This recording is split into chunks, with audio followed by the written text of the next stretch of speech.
how to accept friend request on IMO. Got a new friend request? This guide shows you how to accept a friend request on IMO so you can start chatting with your new friend.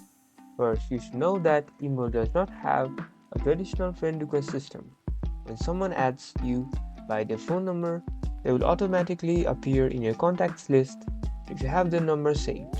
You will get a notification that a new contact had joined IMO. Go to your contacts list and look for a new contact. You can also tap on the notification to go to their profile.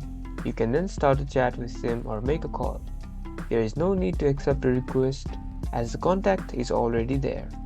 If someone's number isn't saved in your phone, you can still add them.